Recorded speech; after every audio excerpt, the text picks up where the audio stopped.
Saan na naman kaya tayo pupunta? Anyway guys, palabas pa lang kami nito dito sa subdivision namin. Ayan, 'di ba? Sobrang ganda dito kasi very green talaga yung paligid. So, yun na nga, ang pupuntahan natin today is sa Lima Outlets. Dito lang to sa May Lipa, Batangas. And for how many years ngayon lang ulit ako pupunta dito. As in guys, malapit lang to sa amin pero ngayon lang ulit ako nakapunta dito. Hindi ko na matandaan kung kailan yung last pero years na talaga yung last na pumunta ako dito. Anyway guys, nagtitingin-tingin lang ako dyan pero hindi ako bumili.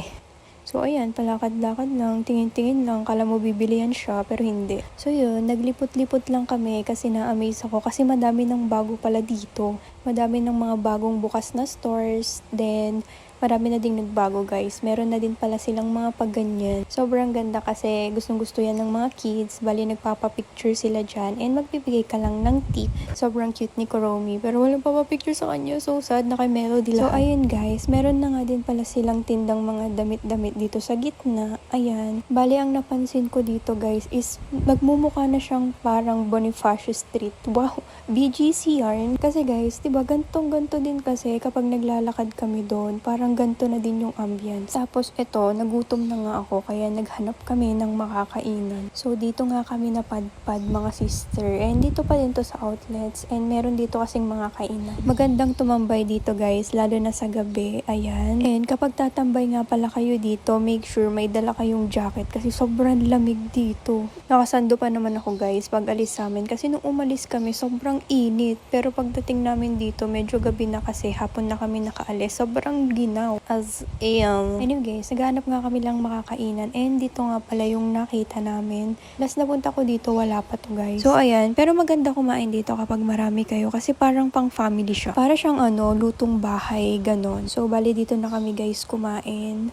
Sa Timusan nga pala to guys. Timusan yung pangalan ng restaurant. So ayan, sabi ko, doon na lang kami sa labas.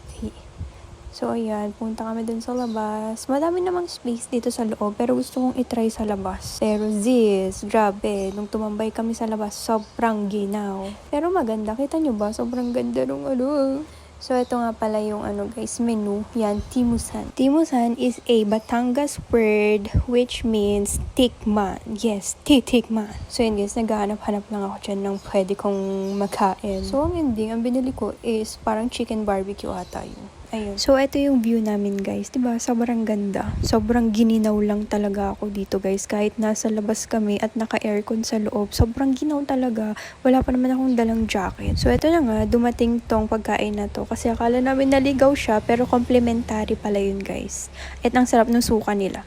So, ito na yung order namin. Nag-order kami ng sisig. So, yung order ko naman is chicken barbecue. Umorder din kami ng chicken na honey glaze and eme-eme. And yung fries. Sobrang nagustuhan ko yung food nila guys. As in, sobrang sarap. Lalo na yung sisig. And nagustuhan ko din yung suka ng complimentary nila. Hindi ko alam, basta ang sarap ng suka guys. And itong honey glaze is tumigas na nga pala siya kasi sobrang ginaw dito kasi parang may coated siya na sugar. Pero masarap siya. So, ayun guys, 10 out of 10 nga pala yung pagkain nila kasi nagustuhan ko talaga siya.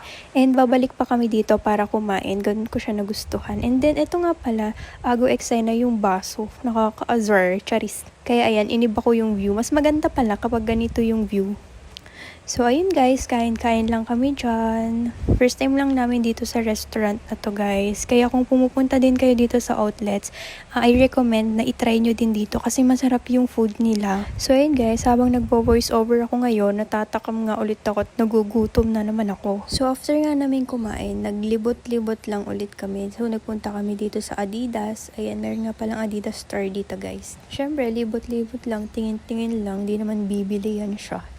Ito kasi yung time guys na naghahanap ako ng jacket kasi lamig na talaga ako, nakasando lang ako. Pero hindi ako nakabili dito guys ng jacket. So pumasok nga din pala kami dito guys sa USDS. Ngayon ko lang to nakita, wala din to dati. Or hindi ko lang talaga siya pinupuntahan.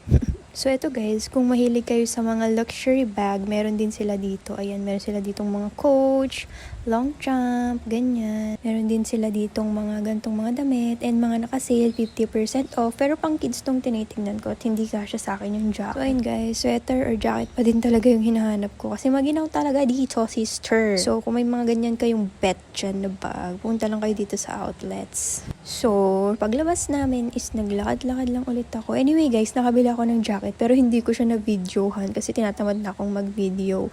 Sa Nike Store ako nakabila ng jacket nung time na to guys. And naka-sale din doon. Naka 50% off sale din sila doon. Kaya nakabili ako doon ng 2 jacket. Sobrang mura ko na lang siya nabili. Pero hindi na ako nakapag-video kasi parang yun yung last na pinuntahan namin bago kami umuwi. At tumambay sa SB. So, dito guys is naglakad-lakad lang ulit kami hanggang sa napadpad kami dito. So, eto nga pala guys. Ito na yung jacket na nabili ko sa Nike. Sinuot ko na talaga siya agad kasi sobrang giniginaw na ako. So, ito guys, ito yung sa Field of Rides. Wala din to nung last akong pumunta. As in, sobrang dami talagang bago dito. So, nagpunta lang kami dito. Naglibot-libot lang din kami. So, ito yung mga available na rides. Nagmukha na siyang EK na for kids lang guys. Pero may mga ano din guys, pwede ding sumakay dyan ang mga trentahe. Or mga high school, Kinemberlu, ganyan. Pero more on kids kasi siya. So, ayan, meron din silang mga pa-games. And for sure, habang tumatagal guys, dadami din yung mga nandito. Magmumukha na talaga tong EK. Meron nga din pala silang ganito guys, mga activities na ganyan. And itong go-kart na ganito. Anyway guys, madami pa kayong magpupuntang store dito. And ito nga pala yung mga price. Kung magkano yung mga rides. At kung ano-ano yung mga yan. Madami pang pwedeng videohan at puntahan dito pero gabi na kasi guys, parang magsasara na to kaya ayan no, konti na lang yung tao and magkuklose na din to. So ayan, palabas na din kami dito sa Field of Rides na to. Ayan, marami din pa nga ganyang store dito sa baba. Ayan. So eto na yung last na destination namin dito. Bali, tumambay lang muna kami dito sa SB bago kami umuwi.